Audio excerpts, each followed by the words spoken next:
यदि आप इस चैनल से नए जुड़े हैं तो चैनल को सब्सक्राइब करके बेल आइकॉन प्रेस कर देना, ताकि आने वाली हर कहानी के नोटिफिकेशन आप तक पहुंच सके। और कहानी जैसी भी लगे हमें कमेंट करके जरूर बताइएगा।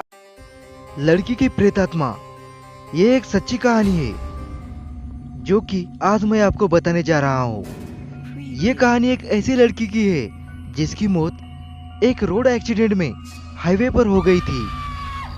इसीलिए उसकी आत्मा आज भी उस हाईवे पर भटकती है। मेरा नाम विपिन है और मैं पुणे का रहने वाला हूँ।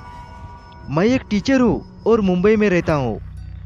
मैं अपनी स्कूल की छुट्टियों में मुंबई से अपने पुणे घर जा रहा था, तो अचानक मेरी गाड़ी पुणे मुंबई हाईवे पर खराब हो गई।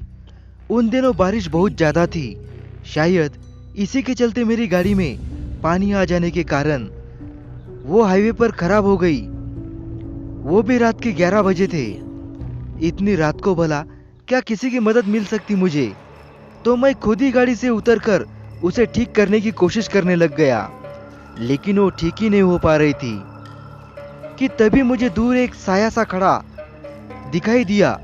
तो मैंने सोचा क्यों ना इसकी मदद मांगी जाए। तो मैंने उसे अपनी मदद के लिए बुलाया, तो उसने मेरी ओर देखा और मेरी तरफ आने लगा। जैसे ही वो मेरे पास आया तो मुझे पता चला कि वो तो एक महिला है। तो मैंने उनसे पूछा कि आप यहाँ पर क्या कर रहे हैं? तो उसने कहा कि मेरा नाम शिया है और मैं यहीं पर रहती हूँ। मैंने अपनी निगाहें इधर उधर घुमाई और ये जानने की कोशिश करने लगा कि आखिर ये औरत रहती कहाँ है। मुझे तो कुछ भी नहीं दिखाई दे रहा था। तो मैंने उनसे पूछा कि आप कहाँ पर रहते हो? मुझे तो यहाँ पर कुछ भी नहीं दिखाई दे रहा है। तो उसने कहा कि आपको नहीं दिखाई देगा, आप यहाँ पर क्या कर रहे हैं? मैंने कहा मेरी गाड़ी खराब हो गई है। शिया ने कहा कि पास ही मेरा घर है, चाहे तो आप वहाँ जाकर आराम कर सकते हैं। तो मैं उसके साथ चल दिया। पहले तो एक जंगल पड़ा, उसके बाद उसका घर आया। तो मैंने उनसे पूछा कि यहाँ पर कोई और किसी का घर क्यों नहीं है, तो आप यहाँ पर कैसे रह लेते हैं? उसने कहा कि मुझे किसी की भी जरूरत नहीं है और ना ही मुझे किसी का डर है, बल्कि खुद लोग ही मुझसे डरते हैं। ये सुन के मैं हंस पड़ा। भला लोग आपसे क्यों डरेंगे? आप कोई भूत हो क्या? तो उसने कहा हाँ, मैं मरी हुई हूँ।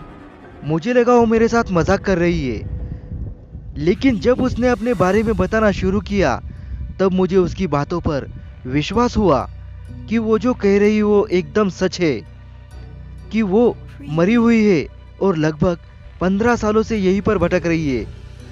उसने बताया कि वो दिल्ली की रहने वाली है और यहाँ पर घूमने के लिए आई हुई थी अपनी ही गाड़ी से, लेकिन एक कार से टक्कर हो गई और वो यहीं पर भटकने लगी। तब से लेकर आज तक वो यहाँ पर ही है। उसकी कहानी सुनकर मेरे तो रोंगटे खड़े हो गए और काफी रात होने के साथ मैं वहीं पर सो गया। लेकिन जब अगले दिन मेरी आँख खुली तो मैं जंगल के बीचों बीच पड़ा था और बारिश भी रुक चुकी थी। अब वो लड़की मेरे पास नहीं थी, बल्कि वो जा चुकी थी। वाकई में कभी भी किसी की ऐसी मौत नहीं होनी चाहिए कि मरने के बाद भी वो जिंदा रहे। हमारी और भी डरावनी कहानियाँ सुनने के लिए स्क्रीन पे जो वीडियो दिख रहा है उसे क्लिक कीजिए और डरावनी कहानियों का मजा लीजिए।